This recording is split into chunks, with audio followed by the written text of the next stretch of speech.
What about the knighthood? I mean, who would have thought? No, who would have thought? Yes. Huh?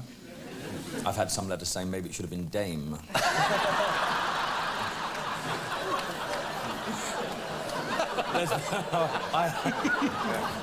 I have to say there's been some very funny cartoons in the newspaper as well. I mean, you have to take it with a pinch of salt if you're prepared to sort of deal it out. You have to have a sense of humour about it. It's great. I mean, what can I say? You must be very proud. Well, I love my country, so I mean, and I've always loved it. I've always lived here, and it's a really nice reward. It makes you even more determined to keep going and doing positive things with your life. It's good that they're actually awarding things to people from teaching and stuff like that, because I think the people that really deserve the awards are the people that spend their lives teaching or looking after disabled people, nursing. The people that do that, and are in the trenches every day, they're the people that actually probably value them more. I mean, I value mine, but those are the people that give their life, and for them to be recognised, I think is fantastic.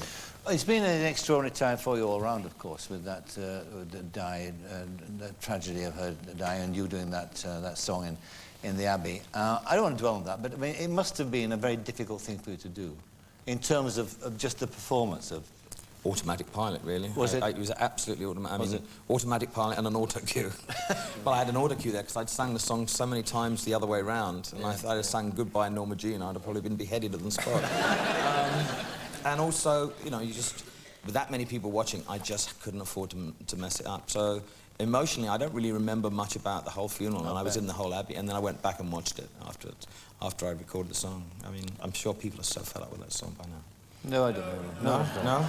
I mean, you see, the predictions are that eventually it will sell $100 million or pounds worth of records. I mean, at present it's 30 million or something like that. It's about 33 million copies. I mean, that's an extraordinary number of... It's ridiculous. I mean... Well, it's not ridiculous. I mean, well, it's quite, in the short of the time, in the space of time. Whatever sort of, the posh people say about the, pop songs, it touched a chord. And it was the right thing at the right time, obviously, and it was rewritten because that's what the people seemed to want.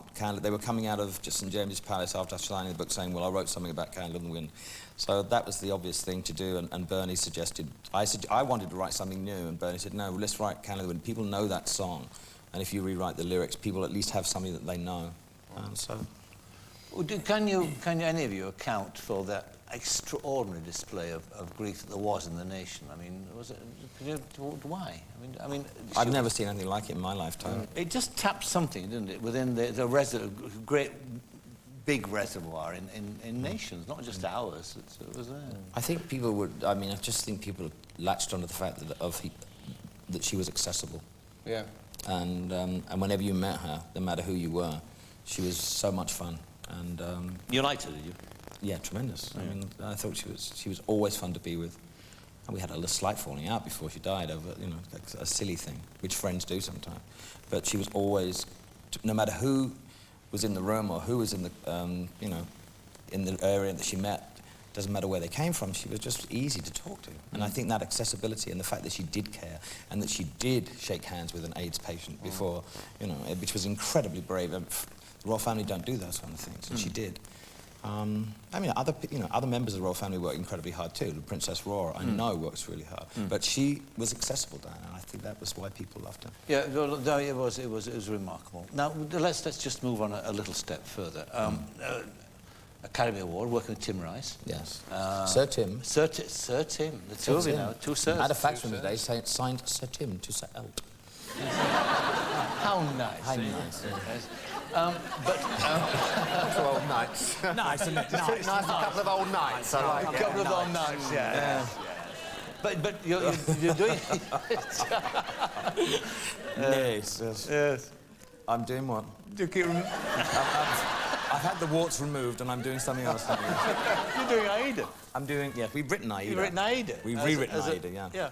And why Aida? I mean, why not? We were told by Disney, you will write Aida.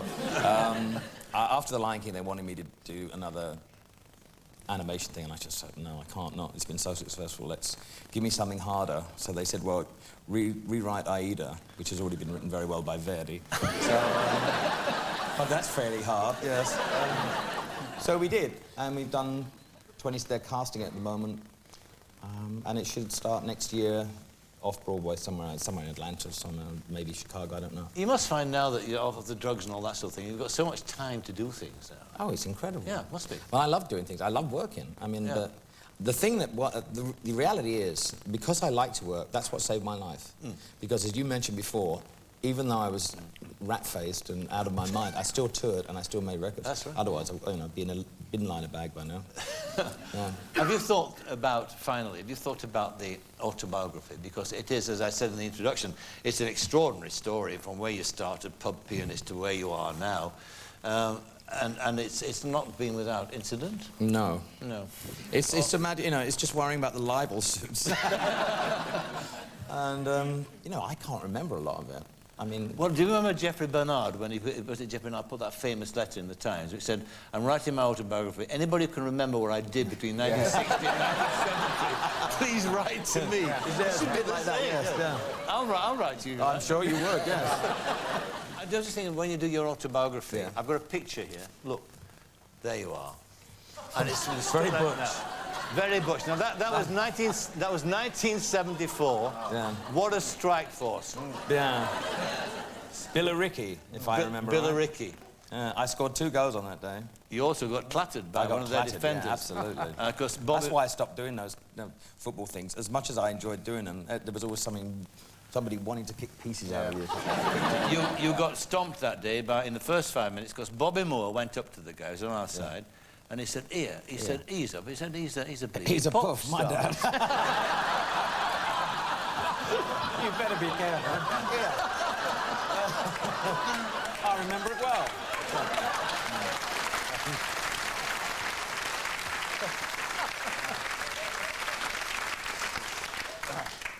Well, on that note...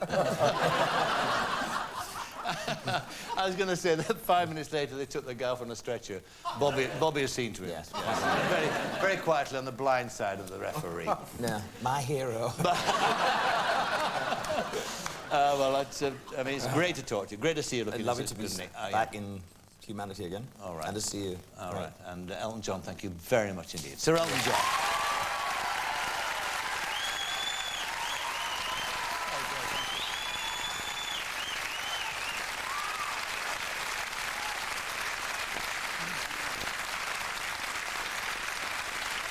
My thanks to Sir Elton John, Stephen Tompkinson and Michael Palin.